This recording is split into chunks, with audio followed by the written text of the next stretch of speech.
I just want to see if the link works the way it's supposed to. Is Mike coming? It's weird. I haven't heard from Mike in a while. I'm not even sure he cares about these meetings anymore.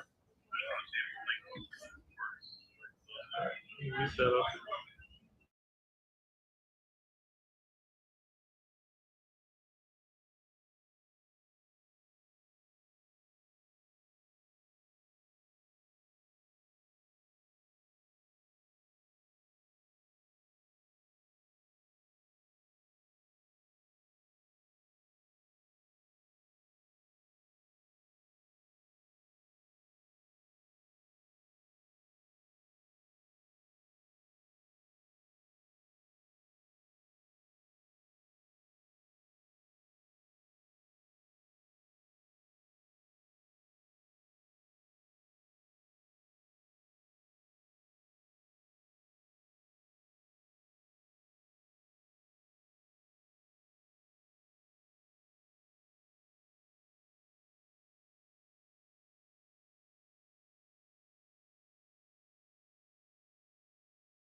Check this, Mike.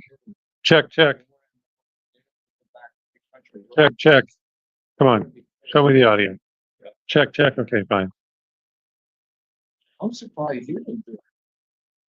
I kicked myself in the ass because I looked at that property at the top of the mountain and I was thinking, what could I do with it? What could I do with it? It wasn't level, but my brother has heavy equipment and it's been in the operating engineer for 20 years. He would have leveled the tank.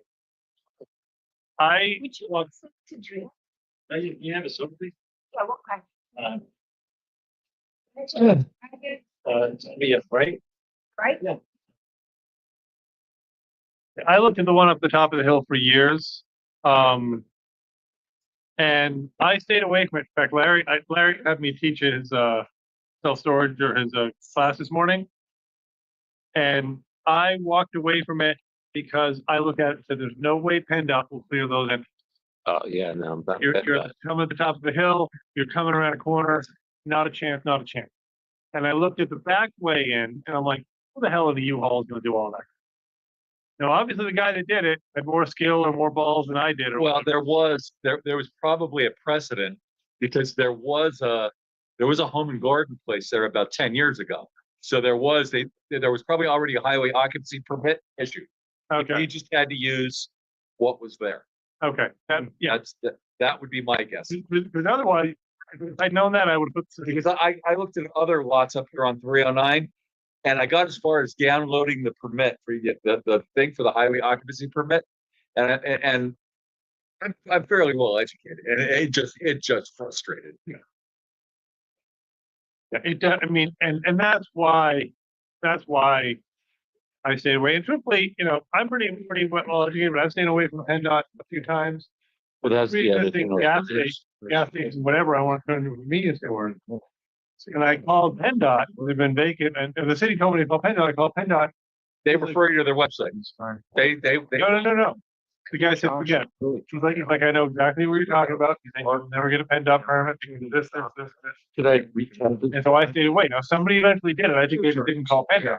When's your next? I think they figured. Yeah, which you have to go get a lawyer, 2 weeks ago.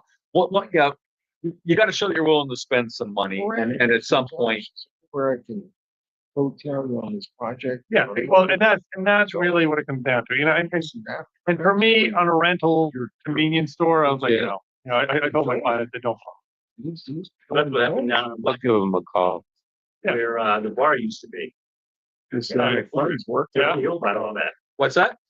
And right on the corner of Black Street, down there where the bar used to be. Yeah. Turkey Hill bought that. Yeah, I don't think Turkey will ever stick a shovel in the ground there. No, because I guess they called PennDOT and they want all this money to reroute the. Well, no, they started doing that, but what happened? Wawa. So that's a losing proposition. They- They're watching every move before it make it for industry. Yeah, so, Yeah, because they did the lights, the curbing, and all of that, raised the buildings, leveled the ground, and then stopped. Tell you. And as soon as the Wawa started to build it, they stopped. well, sure, because their feasibility study probably said you can have one, you can't have two. There's room for one Wawa Turkey Hill type device. There's room for two in the market. Been there for years. And that's what that's what everything in self-storage is all about. It was kind of stalling, as I told everyone I started stuff. That's what, everything comes down to your feasibility. Oh my. And here, top of the hill here was, I didn't even need a feasibility study. There isn't another one close enough. I would have done it anyway, but my Put that one down on Blackman Street. Yeah. Right there by that Dollar General, right? in the well, back. that one's been in development since 2019. Oh, was it? Yeah. Yeah, 'cause they used to be a lumber yard there. Yeah. That one's been developed, and there's two other properties on Blackman Street that I keep meaning to call the owner and I keep not calling on, but that there's a guy I know that I'll talk about him in the show, but he does a lot of self-storage, build them, what's called stable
here, I guess. Remember in Lonsdale, Right stuff on the yacht.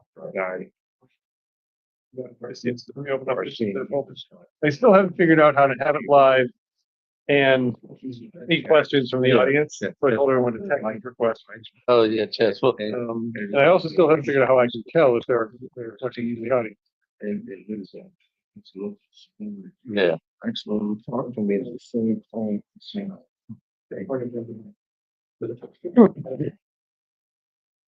So where's this one at? This one's in, it's in Scranton area. I don't want to be too precise because we're still under contract with these people. Yeah. But this, the self-storage development thing, I just show this as an example of what everyone thinks of as a standard self-storage development. These are all drive up regular, 8 foot tall, back to back, 10 by 10, 5 by 5s, whatever. That doesn't have to be what the self-storage facility looks like. Your self-storage facility, if those of you remember Bob Stackhouse was a broker in the market forever. Bob had bought land at the tax sale for decades. And he bought tractor trailers for decades. And he rented the tractor trailers out as storage units for decades. That's self-storage. My first self-storage facility that I looked at, I was involved in a partnership where the partners could never agree on what to buy. So we kind of spent 4 years spinning our wheels. We joined with Scott Meyer's training group, which is very expensive training. And I fought that for a while, but turned out Scott was the right guy for it. U-Haul was the 5th largest ownership group in the country in 2018. Scott had his name on the 45th largest group. So this one guy was individually like a major player. And we looked at a R.E. Lewis or something Lewis moving and storage was the first Mack truck in Scranton. It was a very profitable moving and storage. Back in the day, that's what storage was. You wanted to store something, you called a storage company, you called a moving company, their white glove guys came, put it in the truck, took it somewhere, put it somewhere, done. You want to go get your mother's wine glass out of the collection, call them, they tap it, they deliver it, it's all hands on. That's not self-storage. That's functional moving and storage. Whole different business model, a lot more cost, labor, insurance, whatever. If the Lewises were spending, I think at the time we met them and their business kind of wound down, $50,000 a year just in insurance. Forget labor, forget everything else, just insurance. Our self-storage bid insurance on their same size property with an extra 100 units in the backyard, because we didn't need the trucks anymore, so we were going to plow out that way, was $6,000 a year. So why was the self-storage so much more efficient insurance-wise than, I'm just switching up what's on the screen here. Why was the self-storage unit so much more efficient than the Lewis's moving and storage? And the reason was care, custody, and control. That's what sets self-storage apart from regular storage. You don't have the custody of their stuff. You don't have to take care of their stuff. You don't control them. Even if the self-storage company sells you their beautiful little round padlocks, which I always laughed at until I actually held one and tried them. Those things basically can't be hacked. They can be hacksawed, but they can't be, they're very hard to point. But you're the only person with the key to it. The storage facility cannot get in. If you don't pay your rent, they're going to overlock you. They're going to turn the other button on that, or they're going to put another padlock next to it. They're going to keep you out. But you, as a self-storage facility, have no care, custody, control. That's the definition that makes self-storage resident. And that's the definition that makes people like it because it can then be cheap.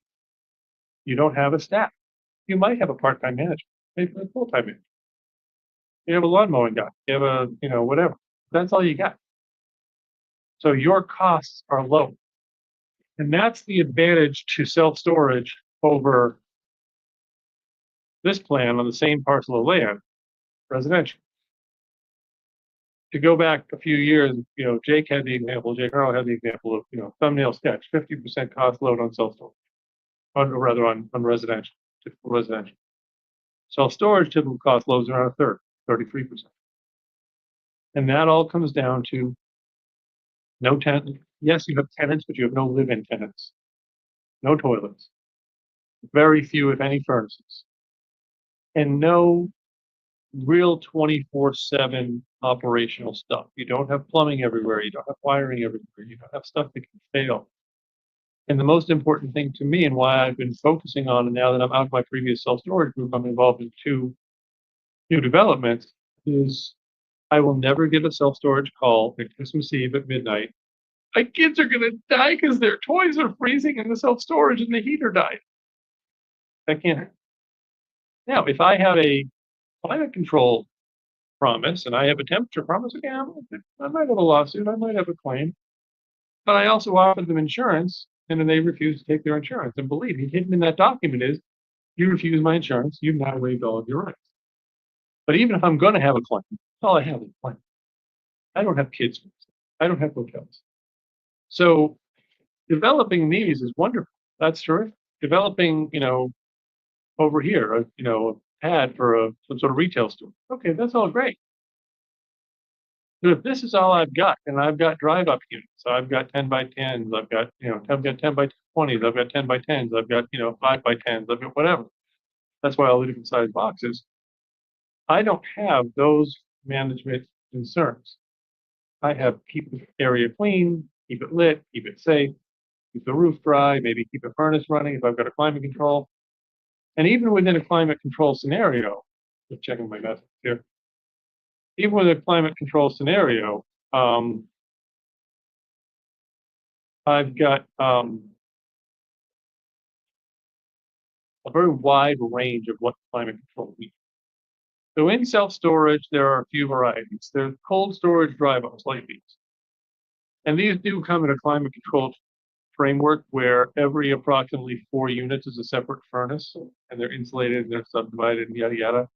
So they're climate controlled.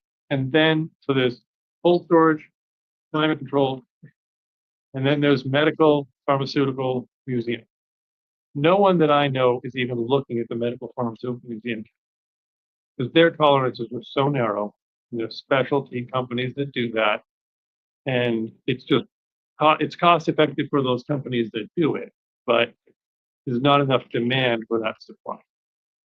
So medical pharmaceutical, we're not looking at that. We're not looking at museum storage. We're not looking at store Monets and all that crap. Well, climate controlled self-storage means keep it above freezing, keep it below boiling, and keeping the humidity under control. All right. Hey, thanks for making it down, guys. So, yeah, so basically, that was kind of the introduction to self-storage. I know we're just at 7:30, so whoever's joining now, welcome.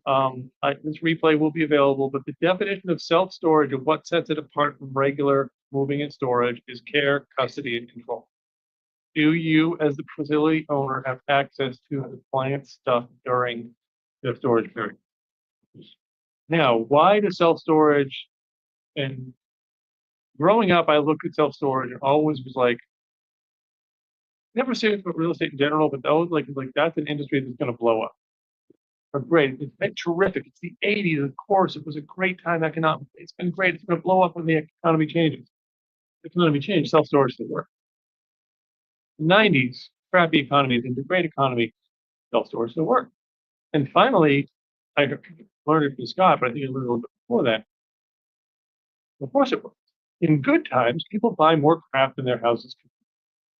So they need a place to put it. In bad times, they're moving back in mom and dad. So they need a place to put the crap. So either way, good times and bad times, they need a place to put the crap. And the big lie that we all tell ourselves, and I was a self-storage customer for longer than I want to admit. We finished a couple of flips and I had extra crap. Like, all right, I want this hell out of my basement. And I want to stop covering it in tarps on my backyard. I'm going to put it in. I'll give it away, sell it, or I'll use it in 6 months. 6 years later, I'm still paying the bill. Because it never seemed worth it to go to the facility. Time-wise, it's only $100 a month. We're not worth it spending the day there to empty it. Well, a year, 2 years, 3 years later, nothing in that place was worth $2 grand. altogether.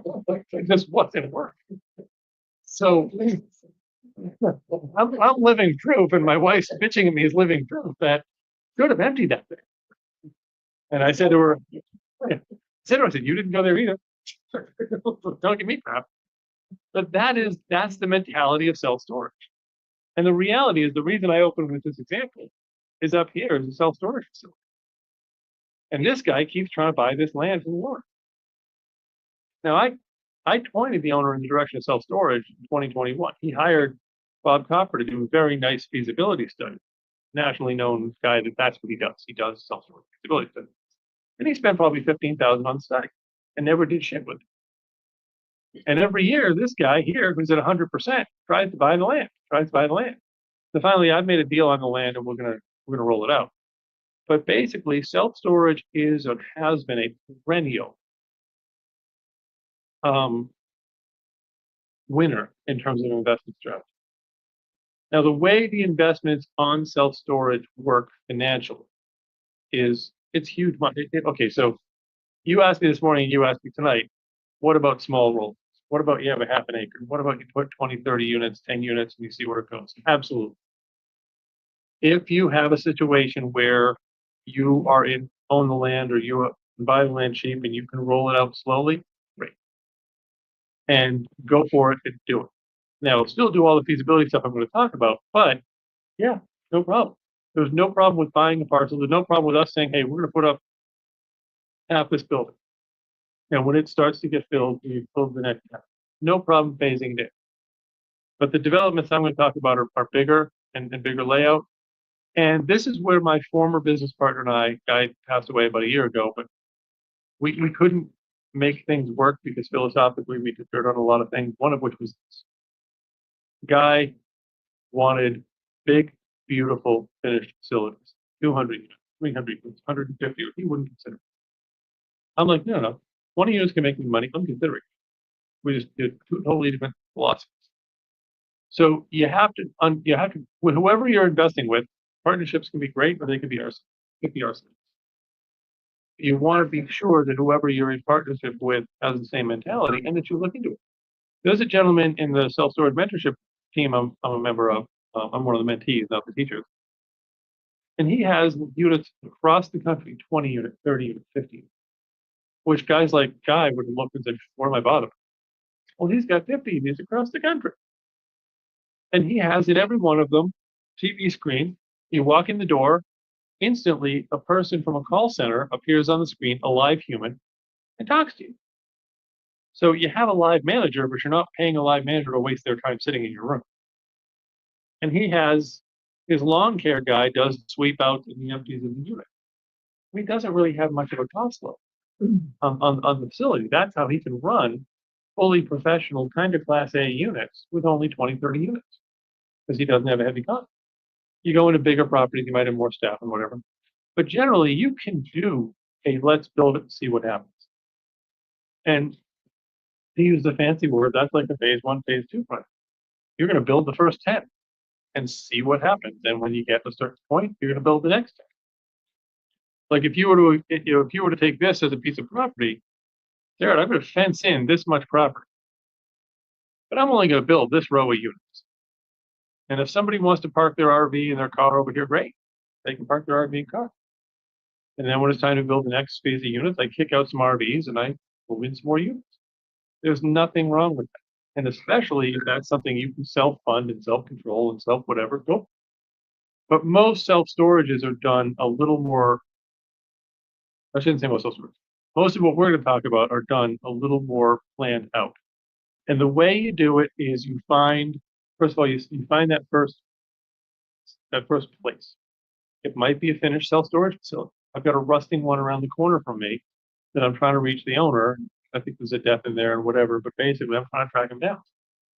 And I track them down. They're not ready to make a decision yet, but Dad's old. This thing's was probably built in the 70s. And the kids don't want it. It's a dumpy piece of rusty crap as far as the kids are concerned. It's only 30 units. It can't be expanded to where it is. That's a great one to buy because that's kind of a motivated seller. There's a wholesale loan. But you see something like that, small, medium, large, whatever. you see something like the warehouse, it's on Blackman Street, the one with the sawtooth, as you're going up Black. That's a perfect, that used to be a self-storage, that used to be a storage facility at some time. The warehouse, that's all it is. It might have a crappy falling in roof, so what? It's a building, it's there. If it's zoned right and located right and you do a demand analysis, it's good. You've been driving by a farm the entire life, like you've been driving out at the top of the hill for the next 10 years. If we all drove by it, all of us said, hey, that'd be a great place to do something with. I said, hey, that'd be a great place to put self-storage. Yeah, right at the top of the hill. And I'm like, Yeah. and I looked at it and said, it's at the top of a hill on a curve, and PennDOT will never let me do it.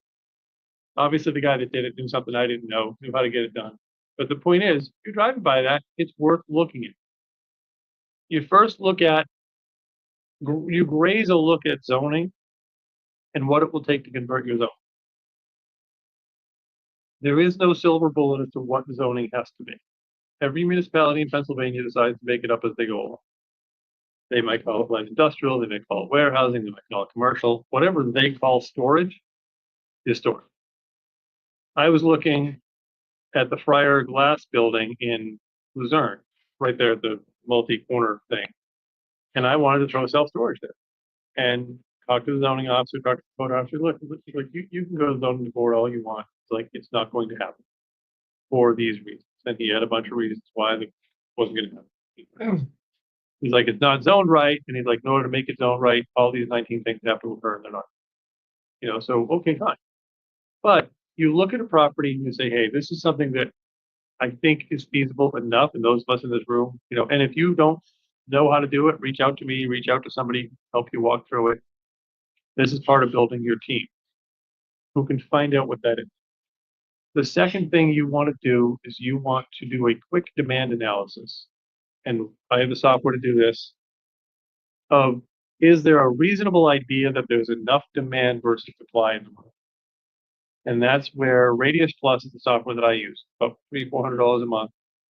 I can do CMAs, and these are what I call push button, CMAs, not even appraisals. I give them the address, I push a couple buttons, I tell it what the rural versus whatever, and it says, here's the demand analysis for this property, here's the other competitors, here's what they have, here's this. Totally automated. And that will tell us that, for example, the average American nationwide needs 7 square feet of storage. Okay, so the average demand is 7 square feet. It has demographic and regional differences and whatever, fine. But a few years ago in 2018, Scranton had 2.8 feet of supply and 7 feet of demand. So a few years ago, Scranton was a wild, wild west, had lots of room to play in self-storage. If my partner hadn't been stuck in such a tiny donut, we were able to agree on a property, and we came close on a couple, but we might have been in a different place. So you want to get Radius Plus or a similar software, or a person that has it will be able to tell you roughly, is there enough demand to make that deal probably worth looking at? You then want to engage, and of course, getting an agent or a realtor, whatever, depending on the situation, is important. But you then want to engage other professionals in the cycle in the right order. An attorney, definitely at some point. And I use attorney John Rogers for this. Sure, Angelo Toronto knows, and for a lot of great attorneys to know it. What happens to the 2 deals I'm doing, bring it over to John. And you want an attorney that's comfortable in commercial investment. You want an attorney that's comfortable that maybe has done self-storage, is comfortable having those battles. You want an engineering firm to do a lot of to guide you through a lot of your feasibility, or maybe several firms. You got to break it up. But they got to know PennDOT. They got to know, excavating. They got to know feasibility, phase 1, phase 2 environmentals. So you've got a lot of people. The next person, one of the next people I would involve after doing the initial feasibility study is I would go and I would be letter of intent with the seller. And I'd lock the place up with, give them $1,000, maybe not give them anything, whatever. Give me 30 days. Give me 30 days exclusive to figure out if this thing is worth putting a real contract. Because that's all you're doing. You're putting a 30-day lock on the property so that he can't play a game with somebody else, like we have with this deal, like we have with the other deal. Actually, both of these deals are going for a final contract. Both deals were 30-day LOIs. And what that does is that gives you the time to hire someone like a Bob Copper.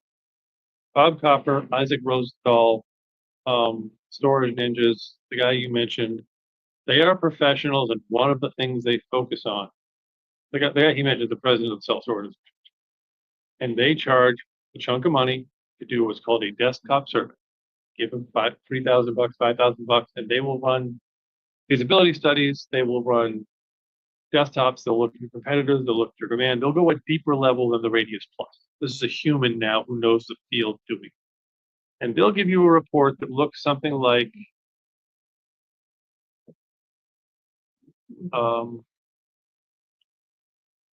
that's 66 pages. This is Bob. And this covers everything: market feasibility, due diligence, facility operations, how many units you should need, how many units of each type you should need, but who your competitors are, how full they are, what they charge, what's their market advantage, what's their market disadvantage. That he has different plans for how much you need. One of which we're going back to on for this particular location. He calls it the bank act. It's a full business. It's everything. It's your marketing. It's your everything. It's everything you're going to need. Bob goes down to the point of saying 5 5x5s renting at this price. 6 5x5 climate control renting at that price. I predict you'll be at 80% referral, whatever. So you want fairly early on in your plan, you want this. You then want your engineering team to give you a quote. What am I going to need pre-sales? I'm going to need phase one. I'm going to need an excavating quote. I'm going to need permits. I'm going to need PennDOT. I'm going to need this. And post-sales. I'm going to need to actually dig the dirt. I'm going to need You're going to want as much of that as you can reasonably get. And you're not going to get all you're going to get from the engineer is a quote. All you're going to get from Bob might even be longer than 30 days, but in the LOI, you're going to get a basic desktop answer from Bob to know that it's worth locking the property. And when you sign your purchase and sale agreement, it's not 60 to 90 days. There's no closing. There's none of that stuff. This is not. You've got to realize that you might be dealing with SBA, Small Business Association, for your funding. You're definitely dealing with a lender who's going to be careful. So you're talking 90, 120, maybe even 180 on your days to close, with a lot of due diligence before you close. We are talking on this build out here. We're talking 360, or I'm sorry, the full build out is 720 units. Phase one is 360. That's a $2.7 million bill. Along with that 2.7 million, bank's going to want you to bring 20%. Plus, they're going to want to show that you have 3 to 5 years of cash to keep it running while it's non-profitable. So the 2.7 deal, it's actually a 3.6. And the bank wants to show you about 1.2. So you're not talking like a 5-minute process. You're talking a very long, run-out process. And before the bank puts their name behind it, they're going to want to see your phase one environmental, maybe a phase two. We want to see someone that says this is clean enough for self-storage. They're going to want to see all of the other due diligence points that your town is ready to give you permits. Maybe they haven't given them yet, but they're ready to. The zoning has changed to an appropriate use. PennDOT has approved it.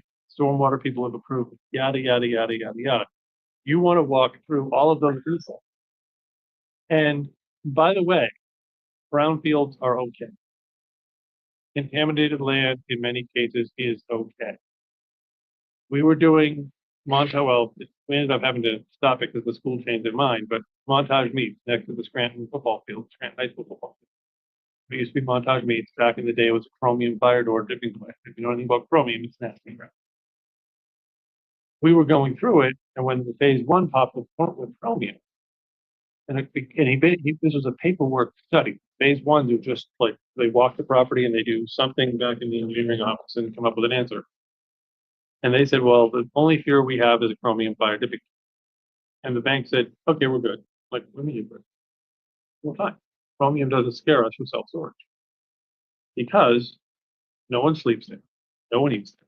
No kids are playing in the mud. It's not a school. It's not whatever. You're driving in, you're dumping your crap, you're leaving. You're probably putting something worse in the unit than actually your. So we're okay with lands that aren't great. There is a level that we're not. We're okay. So we can pick up cheap land. I keep thinking about that one we looked at the tax sale with Bob and Mike back in the day. I don't know what happened with that land, but this was, That would have been good. what? That would have been good. Yeah. Location. That would have been great. It's still vacant. I'm actually finding out what the hell's going on. They haven't done crap. For the pay. I think we stopped at like 40 grand and it went for like 60 or something. Oh, the place in Hanover? Yeah. Yeah, you guys told me to bid to 40, and I think it sold for 50 or 60. Yeah. And it's just still sitting there. I totally regret letting that Yeah. place go. It's, I forgot about it, but yeah, That was right by the, the railroad meat tracks were right. factory or whatever it was. It was an old meat processing Yeah, yeah. plant. I remember calling you when I drove, it was a big ass building, barn or factory or something, middle of an empty land. I remember calling Mike when I'm going there. I'm like, look, I'm going in the building. If I don't call you back in half an hour, send the police. You know, it was a little scary, It's a little creepy, but but that was like 50,000 square feet. it was, yeah, Yeah, you could have had 3 floors in there. yeah. I mean, if that thing's still available, we should buy it and do it. But basically, a building like that is great. You do a phase one, and if they don't, That'll be back up for tax sale. let's do it. Bring it on. We're good. But that's because you do a phase one, and if the engineer says you're clean, you're good. You don't do a phase one, or if they tell you to go phase two and you don't, guess what? You just bought whatever liability came from it. One of the reasons the bank said okay on the Montage Chromium Dipping Plant Meat Factory. First of all, it became a meat factory after it was a dipping plant. I thought that was fun. And maybe that's what it, because that was a meat processing plant. Maybe that whoever bought it, whatever they had plans for, that might be. Maybe they found the problem, Yep. Yep. Yeah, it's pretty messy in there. It was pretty creepy. Yeah, it's some bad, and I'd say like emotionally, there was something sad or scary about that place. But they're slaughtering. Yeah, I mean, it was just one of those places you're like, okay, something creepy happened here. You just knew something creepy happened.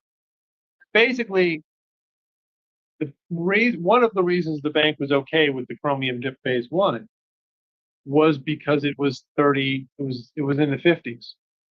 So they're like, well, listen, whatever cancer cluster was going to come from this would have already come and gone from this in 70 something years. So we got past that. So what you do is you bring your feasibility person on, you bring your engineering person on, and you bring your lender on, you bring your mentor or partner on who knows this stuff, and you start building out your team. Now, unlike in what we've all probably done in the residential field, the mentor partner matters because your lender is going to want to know who who has the experience. Those of you who've done a DSCR loan, especially with a guy like Joe Scarice, one of the questions is he gives you a questionnaire. How many flips? How many flips for sale? How many flips for rent? How many this? How many that? And that's a scoring system. There's no wrong answer, but the worse you score, the higher your rate goes. Well, the bank's looking at you and saying, "Hey, you want to borrow $2.5 million from? You ever run a self-storage facility before? Nope. Using professional manager? Nope. You doing this right? Nope. You doing that right? Nope." If they say yes, you can bend over and prepare to take it because they're going to get you if they even say yes. Because if you don't have the experience, if you don't have the experienced team, like on this facility, the owner is a very large regional attorney who does a lot of commercial, and he's been one of our, and he's putting up the land as part of the deal. We have Scott Myers, substantial partner, or he's not going to be a partner on this, but he's my mentor. We paid him, he's on board. So we go to the bank, we're using a professional manager. Here's the report from Bob Cox. Here's the bank here's this, here's that. Well, if you ever run a self-storage facility, nope, but I'm hiring selfstoragemanagers.com. Okay. We're going to have at least a reasonable chance of getting the deal because we brought the right team. You can Yahoo a self-storage facility, but you need to Yahoo a smaller. You can have a piece of land, build it out, whatever. When you look at the numbers of self-storage, we'll start with the piece of land, because if you've got land you guys are talking about, you assume buildings are a higher loss. You assume on any land, you're gonna lose 25% to streets and corners and turnarounds, stuff like that. So if you've got a 45,000 square foot property, you're gonna lose, 15, 16, 17,000 square feet to just the fact of it ain't gonna get any closer together. And you'll probably lose maybe more, you might lose a third. So, okay, I got 45,000 square feet, I'm probably building on 30 of them. 30,000 square feet. Now, I think of everything in terms of 10 by 10s. 30,000 square feet divided by 100, 30,000, 3,300, that's 300 units. Now, feasibility studies, they'll tell me 5 by 5s, 10 by 20s, there are even contractor units. I don't know how high demand they are out here, but out in Boston, they're 30 wide, 55 feet long, 20 feet high, 14 foot doors. Yeah. Yeah. And there's a need for them, guys who have box trucks and whatever. Well, hard to fit that in a feasibility study because it's hard to know what the demand is. But yeah, about 1,000 a month. Yeah. Yeah, no, but in terms of like how much does the market need of that, I'm not sure Bob can give you that statistic. Yeah, I mean, there's definitely a market for that, but pretty much Bob, pretty much can be like, so I can fit, like this one. I've got some 5 by 10s up here. I've got some, 10 by 10s here. I've got some 5 by 5s somewhere. I forget where those were. I've got 10 by 10s. I got 10 by 20s. This is my mix. But I do everything based on 10 by 10. So I say, okay, a 10 by 10. Let me find it'll take me a minute to find the right page. Yeah, here we go. So, of course, that wasn't. Here we go.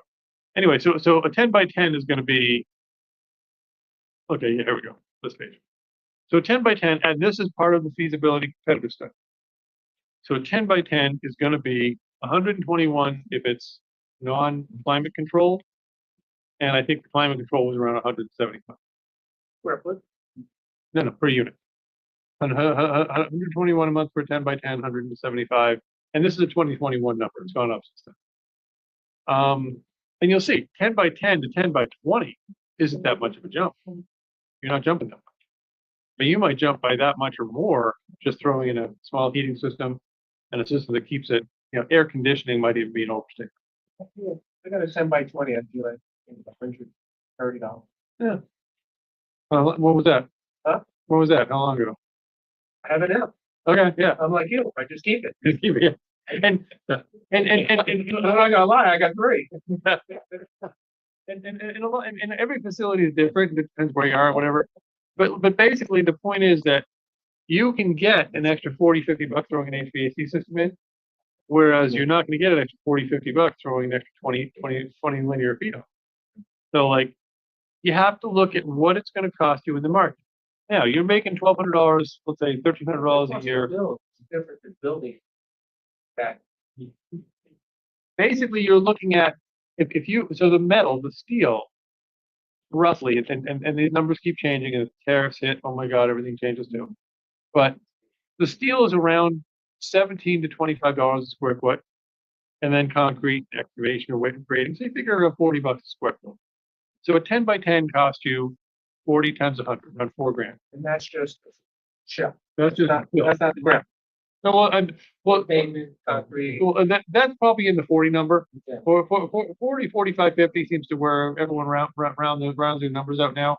For the concrete, the excavation, here's your box, here's your done You're gonna have a lot of drainage too, right? No? Oh, yeah, does not include it probably does not include all of your stormwater and yada yada.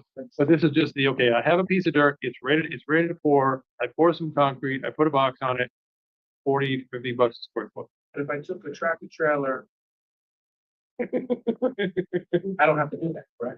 You have to do that, and probably your local, if you check your zoning, your local Asking, I'm gonna get a couple of. your local zoning officer would have a tough time because it's portable. So zoning typically, okay, so stepping back, zoning can always screw you if you're in the wrong section. I read them out. If you try to do this, Mike, you know what? You put 4 tractor trailers in your front yard and you start renting them out, your zoning officer is going to be up your butt and you're going to shoot. I don't care for them. But the zoning officer, Around my house, so they can't.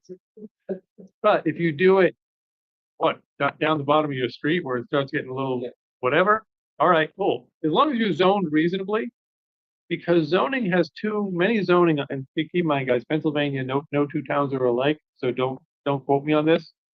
And there's a very big definition or difference between asking forgiveness and asking permission. I don't think, I was talking before, some of you folks showed up, Bob Stackhouse spent 30 years before he passed away buying empty land at the tax sale and putting tractor trailers, did different types of sheds and stuff and renting them out. I doubt Bob Stackhouse ever talked to one zone. I bet it's Bob Stackhouse just did it and pretty much figured nobody was going to screw him. So that's the forgiveness model. Permission model is go to your town and say, what do you allow me to do? And you decide, depends on your situation, depends on your town, depends on, who you are. But if you take a piece of land and you put king conch, which are little like pod shaped units that you can buy flat pack and you can unfold them. They look like little mini tractor trailer units on the ground. You can do that. Most zoning laws say under 144 square feet, you don't need a permit, or most code laws say 144 square feet, you don't need a permit. So 11 and a half by 11 and a half, no permit, 12 by 12 permit. Or maybe it's 12 by 12, 12 and a half, but the point is somewhere in that line, and you're good. And this is even like my house in Swarsville. My neighbor built a 12 by 12 shed across the street, raised up, filings, the whole bit. Code officer came over and gave him crap. He's like, take out your team member. I'm half a square foot below the required number. So you got that. And the other thing you have is portability.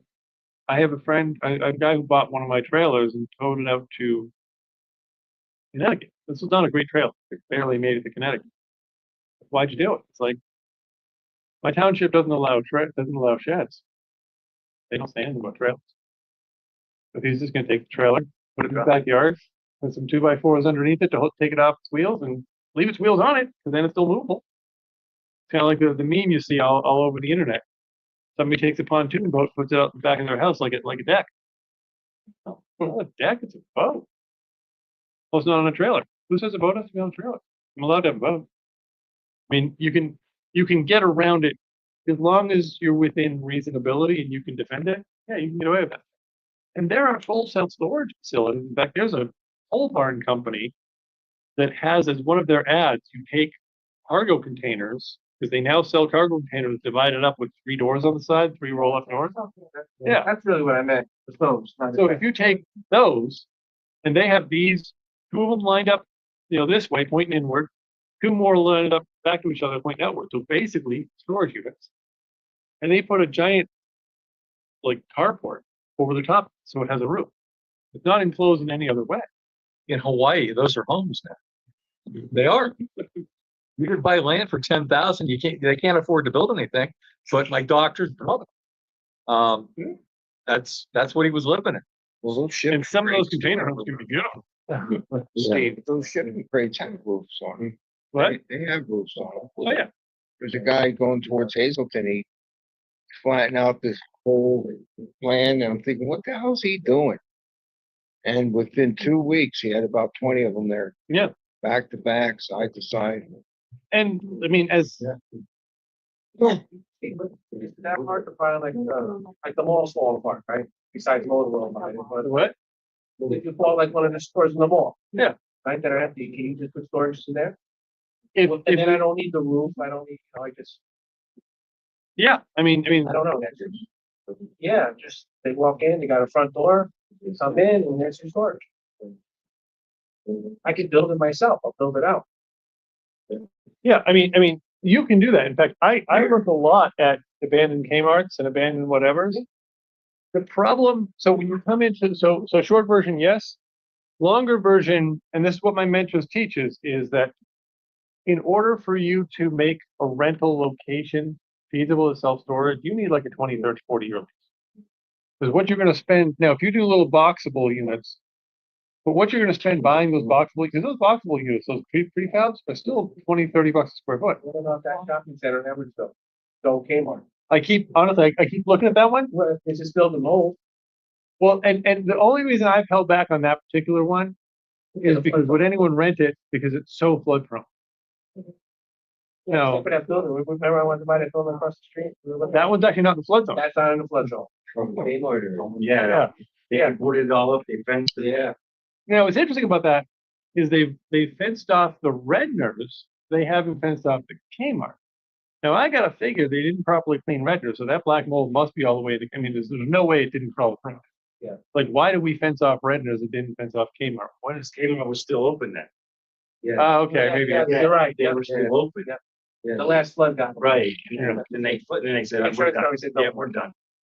They did put up a wall, anyway, the door. Yeah. Up automatic. Yeah. Yeah, I remember Kmart them was saying still every open, time. but now it's. It's now. Yeah. No, the fence still runs right down the middle. The fence doesn't go over yet. It probably should. You know, would the city let you do it? I've talked to Dave about that building in Edwardsville. Like, no way. You know, store boats in there, it'd be ideal. Yeah. But, Store boats. well, I was gonna do the one, I finally decided I was gonna go after the one up in Pittston next to Redner's, then all of a sudden Tractor Supply called back. The problem with a rental spot is what you're gonna, I mean, even just whether you do the prefab units, you do boxable, you, whatever, you're talking $25 a square foot, $17 a square foot on the lighting. Well, by the time you do that, plus you do all the other stuff to build it, you better have a 10 or 15, 20-year lease. Or else you're not gonna make enough Yeah, to I make it work. get it. You want to own the property. So you got to own her, you got to have like a 50-year, you know, and I went to a couple property owners that I want a 50-year lease, they're like 50. Yeah. Otherwise I'm not, So those stores up the mall, are they all owned by one company or are they all owned individual? Yeah, Motor World just bought them all. Yeah, they're gonna take over Macy's all the way down to like, GNC. Yeah, 'cause I know Macy's is going out of business now. Mason's gone, yeah. Well, they bought them out. What are they gonna make a parking lot? Motor World's going there. Built? Yeah, they're taking the whole taking- side and like Yeah. even Grotto Pizza's gonna be raised. Yeah, Is that right? yeah. They're gonna take a Grotto? Where are they going? Oh, yeah, well. Not there. the township Joe says Pag doesn't care. They can't make them buy garage, you know, they can't say garage, you have to let Motor World buy, but they want to sell to you.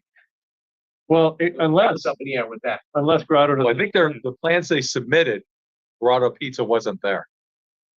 Yes, but at the meeting, they said that they can't make Corrado sell to you. Okay. So Grotto owns the property, okay. Yeah. Corrado's taking over. They submitted their things and Grotto wasn't built yet. Okay, They built it on that land. okay, So all right. now that it's up. Yeah, it's hard to say. Grotto says, no, screw you, I don't want. But yeah, so I think Motor World started a month or so.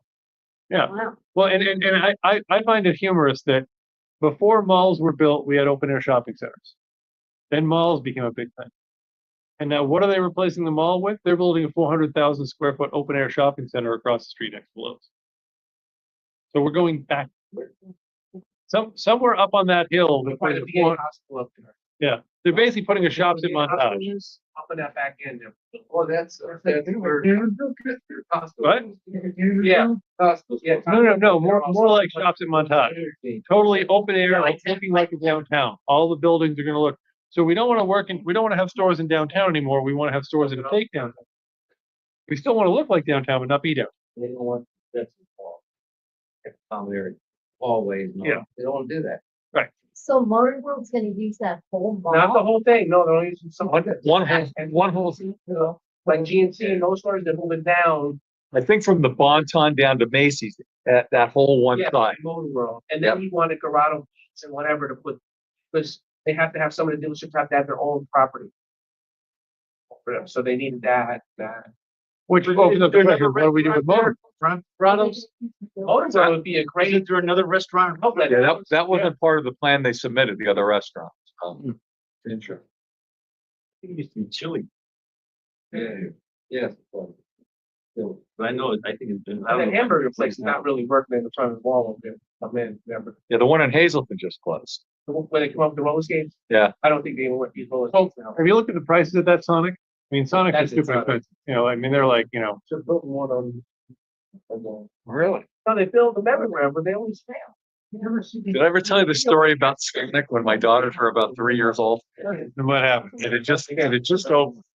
And my mouth is my mouth. So I worked, yeah, Yeah, busy during the week. I came home on Friday and they're 3 or 4 years old. They wanted to go to Sonic, right? So, okay, the family get in the car, we go to Sonic, right? Stuff comes out and there's like 2 chicken nuggets in the thing, and I hand it back to my daughter, Kayla. She goes, "Yeah, Dad, they have this." And my wife's looking at me, she goes, "That's you." I said, "Guilty." Yeah, exactly. That's me. Wyoming, So, 44 When they by come out, airport. roller skate, Over there, yeah. And there's another one up here. come out in roller skates and. Oh, yes, that one in Ditson though, I Is that think it? it's getting hit, because the one by, Yeah. Trampoline Park. Now, why Oh, can't, yeah. why can't you put a building like that, build a building like that, and just put your storage sheds inside it? you can't. I don't think storage is gonna ask him either. Yeah, so it's funny you mentioned it. So when you look at when you look at a property and what you should put on it, our Saylorsburg property, it all looks like this. The plan, again, the owner of the property has told us, look, these are all plans done in 2022. And he's like, look, you guys buy it or you don't buy it, I'm doing. So he's got engineering, he's rolling ahead like a truck. And this is the important distinction before I get to that question. The important distinction is when your engineer says, here's a list of things you need to do, and everybody says, here's a list of things. You then need to talk to your banker, your mentor, all your different players and say, okay, I have the menu from engineering and from PennDOT and from lawyer.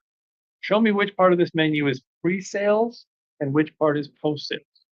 Because in Saylorsburg, the owner wants us each to put up this, him and my partner and myself, $200,000 each. So we can pay all of the pre-construction efforts and all of the permitting efforts and also a share of property. I said, no. I said, right now today, I'm a buyer. Listen, when I buy the property, I'll pay you your price and I'll reimburse you for every dollar spent plus 10%.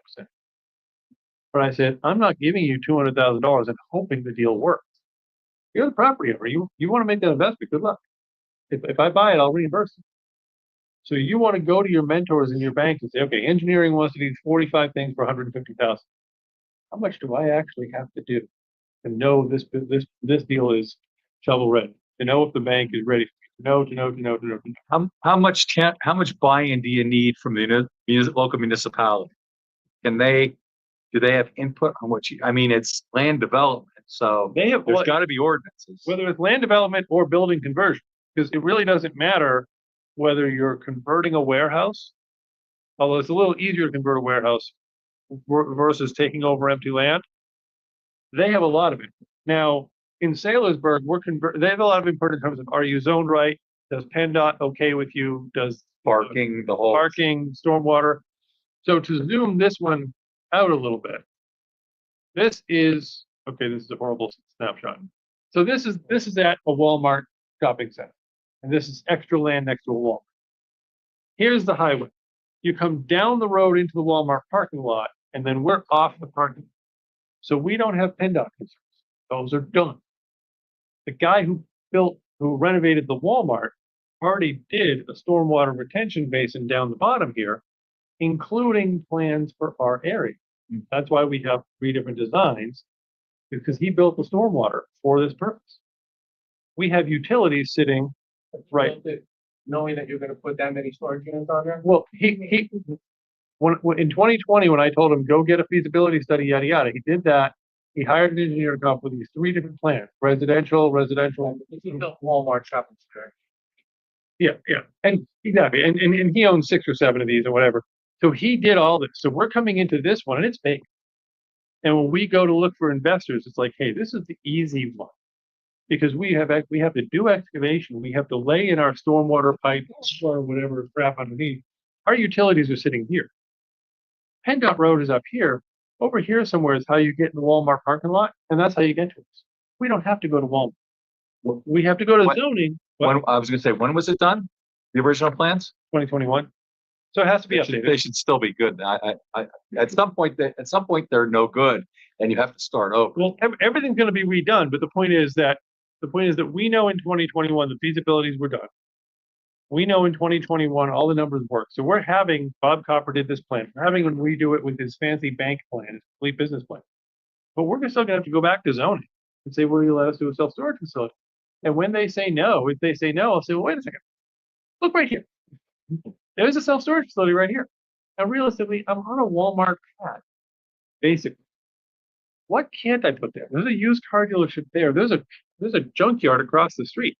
please tell me why I can't do a self-storage facility. Someone, how many units in it? Well, I'm not saying that they're gonna tell you you can't do it, but they might say your retention basin needs to be an extra 2,000 square Yeah. feet. And they might, yeah. Yeah. And we definitely have to, I think we're still within that line. I'm more worried about the feasibility stuff, because there's been so much development in this grant. But we did, he did, we didn't do. He said, okay, what if I put residential? What if I put self-storage and I leave this, I put self-storage, I put a couple retail pads and I leave some room for it. So we have the plans. Now, in Saylorsburg, for whatever reason, the feasibility study is these, but climate control. So regular drive-ups like look the same to everybody else, but every 4 units has its own HVAC facility. And there's, whatever, some sort of subdivision or something between them. And I'm asking the manufacturing companies now, say, wait a minute, why would I do that? Rather than building a giant warehouse and sticking a bunch of these inside it. And then I'm climate controlling one warehouse, whatever height, width, size, whatever, don't Buy care. the sports dome. What? Buy the sports dome. Pretty much. Right. I mean, and that's when you get down to the nickel and dimes, because what we discovered is, I'm gonna pick a number. This is the $20 a square foot build. The climate control is $25. The thing that she wants us to do here is $40 to do this little, because I've got every 4 units, I've got a separate HVAC. And I've got all these, what? Is it like a mini split? We didn't even get exactly what they are, but every 4 units is a different device. So if I got 300 units divided by 4, rather than if I build a big ass warehouse and stick a bunch of units in it, I got fewer units. I get fewer machines in my box. And then you're gonna get phone calls, hey, my heat's out. Well, and my friend Joe, who builds them and stabilizes them, sells them, he took over something up near the Silk Mill in Scranton. And he was showing me how he's got different zones and a little bit of subdivision, and he's got like alarms that go off. It's something this, and this. But he's got this whole thing with technology, basically. Not AI, but like lots of sensors. So you got to look and you got to talk to your. I sent that feasibility study back to that feasibility person and said, hey, you need to update it, whatever, and explain to me why I'm going with this as opposed to that. Now, her reason was people find drive-ups convenient. And they don't want to change from that. They want climate control, but they want the convenience of like pull my car up and load right in.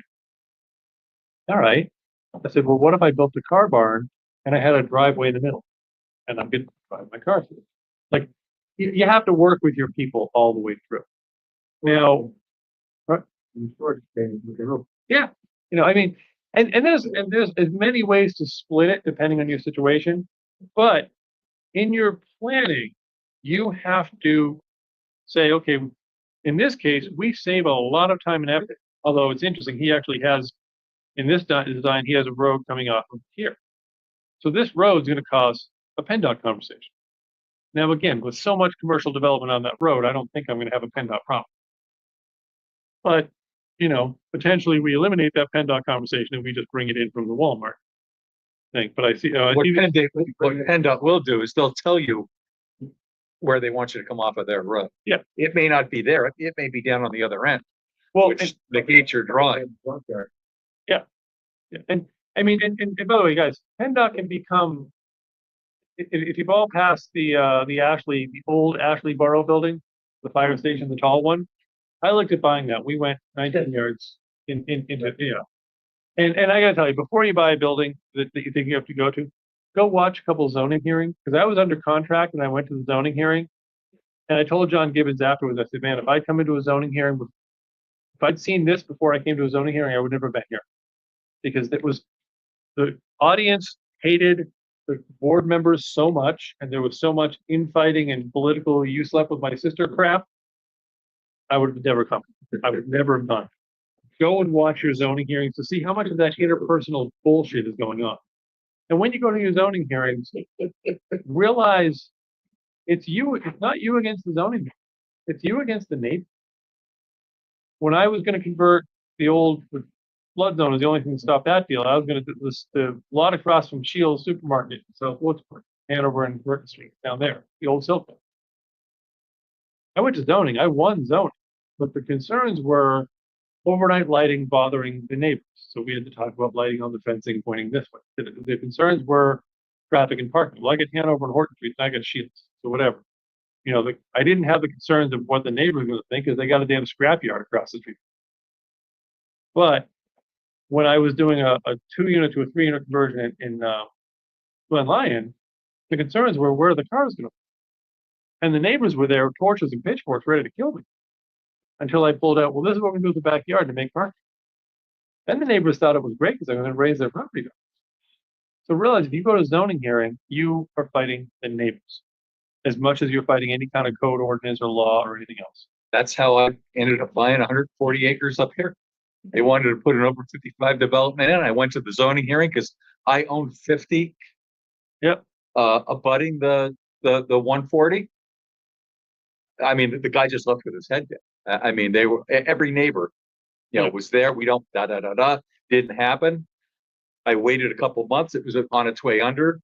Talked to the guys, went down, talked to the bank who had the lien on the property and bought the property. Basically. And that's how a lot of it happened. Yeah. Now, when you look to financing a property, this is where the silver bracelet handcuffs come. How you find your partner. So we're lucky in both of these environments that we have the landowner willing to contribute the cash value of his land. So, and I don't know the fancy words for this. There's Class A, which means voting shares, general partner, the 3 of us that run the show, or the 2 of us that run the show.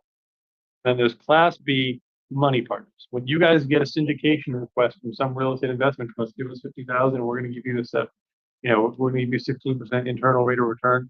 And that's the other thing. All you know about residential cap rates, cash on cash, kind of doesn't matter to me. It might matter to you, it matters to me. But the banks talk about internal rate of return, which is fancy. It involves years of ownership, it involves depreciation, it involves a lot of fancy math that I barely understand. I'll let the computer do it. But when you're receiving from a REIT something that says, give me 50,000 and I'll give you 16% IRR. 8% preferred means I'm going to give you 8% guaranteed no matter what happens. And the rest of it is part equity, part profit, part this, part depreciation, part bullshit that makes it make a bigger number. So when you're looking to, we're lucky because we have the landowner, we need about 1.2 of non-bank money, and we need to show the bank. The landowner is going to give us $600,000 note on his property or Class B shares, and the excavator is going to kick in $500,000 of his money. So we're going to win on that because the bank is going to accept that. But when you are looking for money on a self-storage, I can go to anyone in this room because we have a pre-existing relationship. And that doesn't need a private placement memorandum. I need an official document, but I don't need a PPM. If I don't know someone, if I put an ad on Facebook saying, I want money for this project, at a certain point, there are rules and thorns, but I need a private placement memorandum. I need this. I need the Securities and Exchange Commission to say I'm not selling an unlicensed security. This is never a licensed security, but I need a document from a lawyer that says I can go, and depending on what kind of PPM it is, or if it's something else that's not called PPM, there are rules of who can be told what, when, and how. So for me to go to Larry, me to go to Mike and say, hey, listen, I'm doing something. We're looking for groups of 50 grand. What do you think? That's cool. But for me to walk up to a guy at a meeting, if I go down to Lancaster and I go to a meetup and I say, hi, nice to meet you. We're looking for 50 grand. That's a violation. I was at a meeting with Keyshawn. Yeah. And he said, you don't got leave. They're breaking the law. Uh-huh. I don't want to see them doing it. Yeah, yeah. And I mean, They were asking for, they're trying to raise millions of dollars and they don't know 90% of the people are working. Right. And they're promising a great return. Were they buying the Gaza Strip? Is that what they were trying to get you? Yes, so it's like, I gotta. Then I know what happened. Buying it's a problem. Taking it isn't.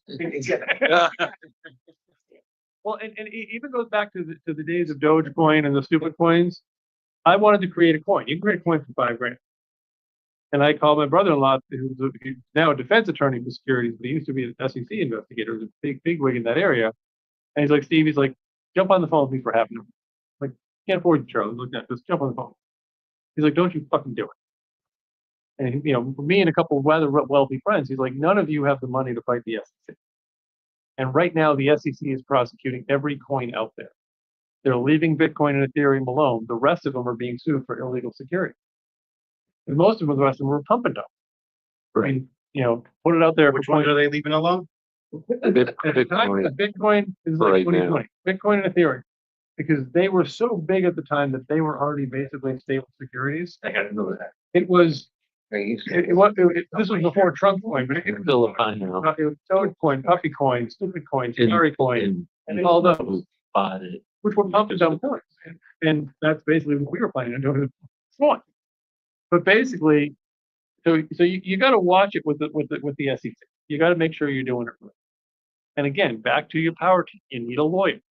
You need a real estate advisor. You need a self-storage advisor. You need a lender. You need your feasibility study guy. You need to do a big one. I almost said a real one, but any of them are real. You got to have a power team. And then you have to look at it. And our partner the owner, the possible third partner in Salisbury, how did I put this? He's hell bent on not having men. He's like, why would we give up $2,500 a month plus 10% when we're not profitable and 5% when we are for a management company? I said, easy. First of all, that's all of our websites, that's all of our marketing. Second of all, this company knows how to take a thing from zero to profit and beyond. They watch all of our competitors. They run all of our management. They run this, they run that. I said, if we were buying a profitable facility, I'm not even sure I would say yes. If we're buying a profitable facility, I might say we don't need a management. But we're launching a new one. That might be the difference between getting on and not getting on. There's that difference, and it's also a difference of, okay, what the hell do I know? The bank. Yeah. It's my manager. Exactly. It's part of your power team, but also, let's say the bank said yes. We've all got enough money. As one banker said to me one time, well, is this a good deal? I said, you can afford it. I said, that's the question I have. Is this a good deal? They might give you the loan anyway. But when I functionally get out there in the audience, I hire my brother-in-law to make a website. I hire my sister-in-law to decide what the prices should be. Here's Phil. Exactly.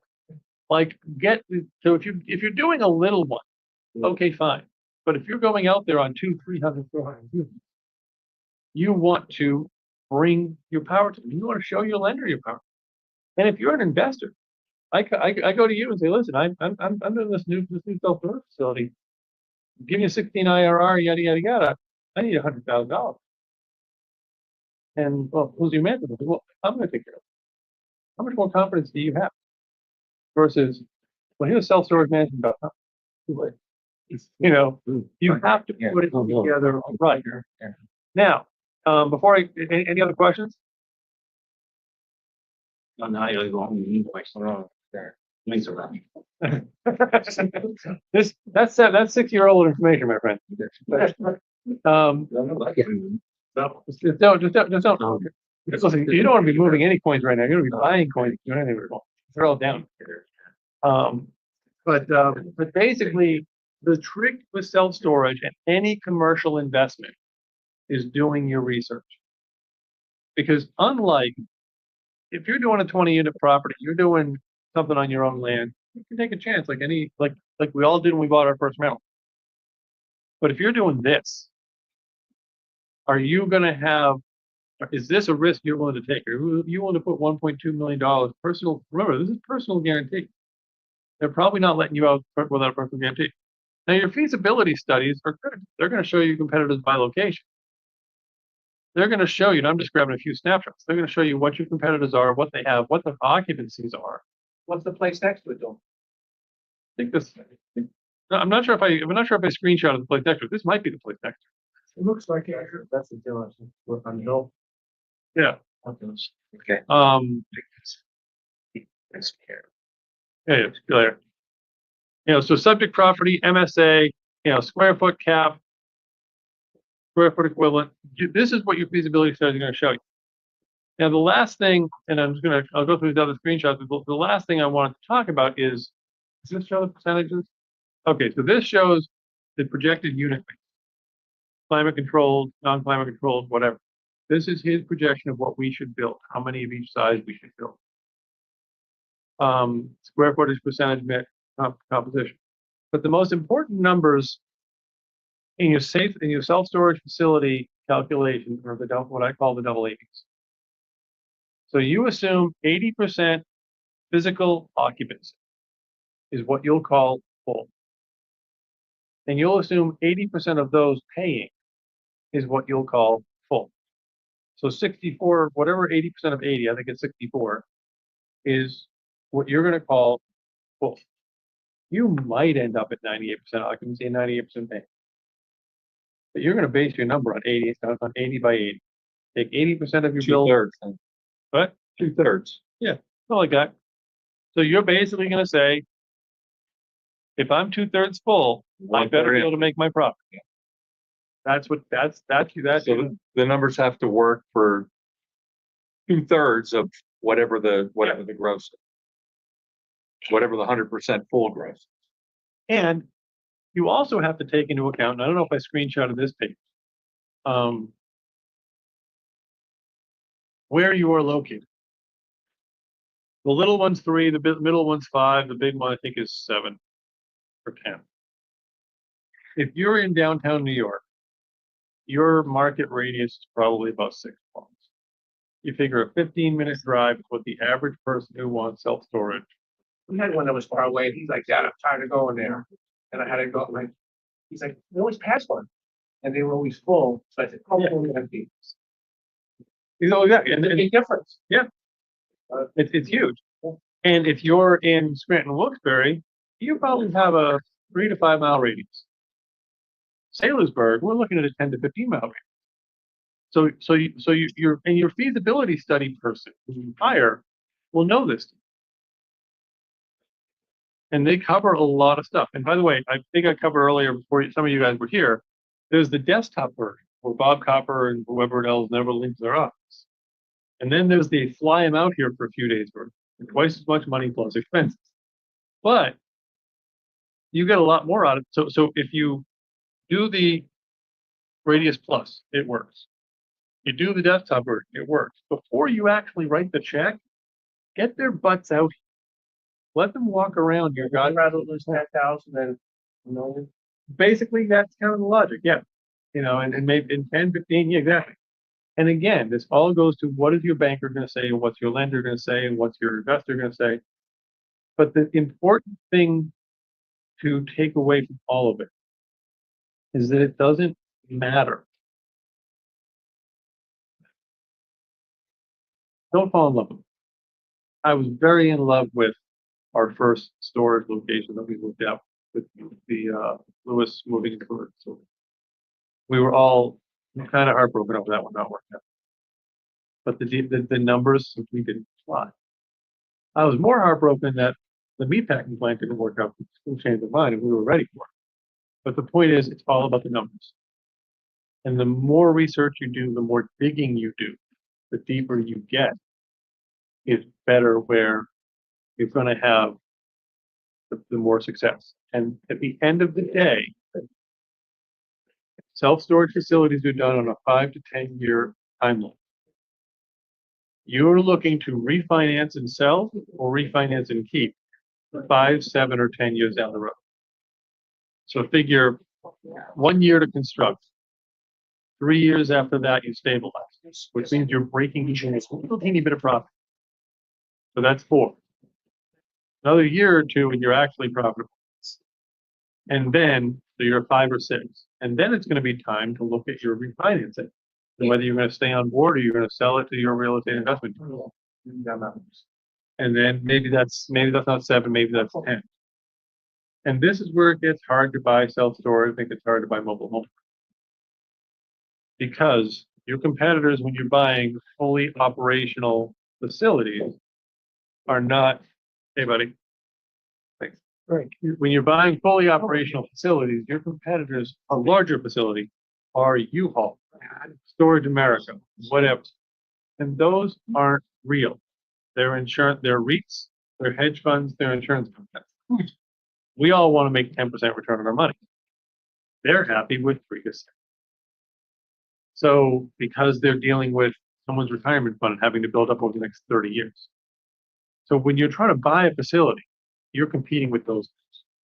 When Cushman and Wakefield, a national self-storage focused commercial brokerage firm, is running the numbers of what they're gonna list it for, they're listing it for that. And it's really unlikely you're gonna buy a Cushman and Wakefield unit in 10 June. But when we finish building this, it's real likely that if we want to get out, Cushman and Wakefield client's gonna be waiting and say, we're They will. when we're building this thing for 4,000, for 40 bucks a square foot, 4,000 bucks a unit. When we finally stabilize and sell, we're selling for probably 10 or 12,000 For how much? units for between 8 and 12,000 units. So we're basically ready to triple our money. We're gonna have 3.5 in. If we do phase 1 and phase 2 in Salisbury, we'll have 3.5 in. It was 4. And in 2021, her projection was a 7.8 valuation. Which, if you're not, you're better off, if you want to be in commercial real estate, buy a REIT, buy realty income. You know, take your $100,000, put it in that, collect 10%. If they pay tax, They do. you do, okay. I They do now, it's share price. Yeah. okay, yeah. Yes, well, exactly. I mean, certainly that's always the safe play. And the last thing, remember, is if you're selling something and you have capital gain, you have 1031 ability in the federal opportunities, well, in any property, buying it, owning it, being a partner in it, being a member of this, as B class, or buying into a REIT. So if you've got capital gains, you don't have to be the one running the show. You've got capital gains, you can invest with me here as a class B shareholder, you're still a shareholder, still on the entity. You still get, I believe you still get your 1031 protection. But it's got to be a like exchange. So you can't go from the stock market to that. No, for 1031, it's gotta be real estate to real estate. Yeah. Yeah, for 1031 to real estate. For any, Well, were you saying the shareholders don't pay their capital gain? Yeah, they do. Oh, they So do. yeah, so basically, the reason, because the owner of this land wanted me to give him a note. I said, I'll give you a note, I don't care. I said, but you're stupid, take it. He's like, what? I said, because I'm gonna give you, I mean, he might get around it with being a note, but I said, he wanted to invest other money. I said, why don't you make it all Class B shares? Because then it's a 1031 exchange. He wanted to take other money and invest and use it to underwrite the note or something I couldn't quite understand. I said, no, make it Class B shares and you're investing real estate to real estate capital gains to real estate ownership. You're fine. Now, if you have stock money, this, I don't think it's the federal opportunity zone location, but it is. This is an FOZ. I can take any of your capital gains from any of your resources. So if this happens to be, I know would be shocked if Salisbury was FOZ because it's such a rural location. But if it's federal opportunity zone, then I can take any of your capital. And you can, and FOZ has really, really cool rules. Like the capital gains you make on property can be deferred. I keep saying avoided. Deferred is the right word. Deferred. So basically, when you're doing this, because if you own, and this one took me, and then I'll stop, but this one took me a long time. My brother and I owned the warehouse in Boston, and we owned it about 10, 12 years. Time to refinance. And I didn't want to refinance. My logic was pay down the mortgage, own it free and clear, take the huge cash flow. I never have to work again. We're fine. We're done. And it took me a long time to realize that's the wrong play because you don't get the depreciation with all the other tips and tricks. So we refinanced and I bought into real estate. So if you're a member here and we refinance, and even if we all decide to stay in the swimming pool as partners together, we don't, nobody buys anybody out. As a member, you might have rights to take some of that refinance. And the beautiful part of that refinance money is it's tax free. When we refinanced the warehouse in Boston, I got 150 grand tax free, and that's how I started my investment empire out here. Well, empire, whatever. But the point is, with these investments, there are a lot of opportunities, and because commercial, and Larry would know this better, commercial has more advantages than residential in write-offs and in benefits. So there's a lot of reasons why self-storage. For me, it's simply a matter of better returns, meaning a 35% cost load instead of a 50% cost load. And no one's gonna die if my heating system. No one's gonna, well, and the one last trick I'd throw in here is if you do a self-storage facility, do not do 24/7. Don't do it. You're 22/7, 23/7. On your documents, and I don't think that it matters whether you shut your gates or not for an hour and a half a day. No one can stay there overnight. No one can be there 24 hours a day. Because, and that's exactly like Scott Meyer is my mentor in this. Yeah, he owned a facility and he started to see this weird hours log in and log out. Like this when he was small.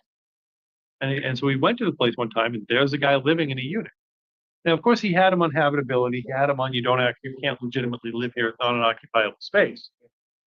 The guy's like, yeah, but that's a fight I have with the city, not a fight I have with you. And my contract, I have 24/7 access. And so Scott changed the contract and said, from 2 a.m. to 3 a.m., no one can be here. Yeah. And the other thing to remember when you build your facilities, especially if you're being economical, is there's A, B, and C class facilities.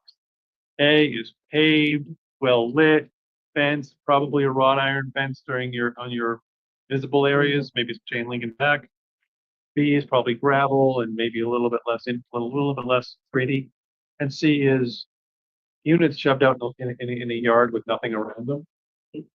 First of all, which one are you going to want to try to buy? Which one are you going to spend the most on buying if you're looking at buying a unit? Where are you going to feel safest having your stuff? Better having your stuff. And Two and carry a gun. what? I said number 2 and carry a gun. Oh, yeah. And here's the thing, to me, if it's got a fence around it, I actually prefer, personally, if I was to build it, I'd probably build a class A with paving. But I like permeable land. I don't like asphalt. I don't like things having to run down a way. I'd rather just go right to the ground. But That's bigger maintenance too. Yeah. All the time. yeah, but the most important thing to think about is security. First of all, cameras, lighting, solar and electric. I think because your solars might fail, your electric might fail, but together they're probably not going to fail.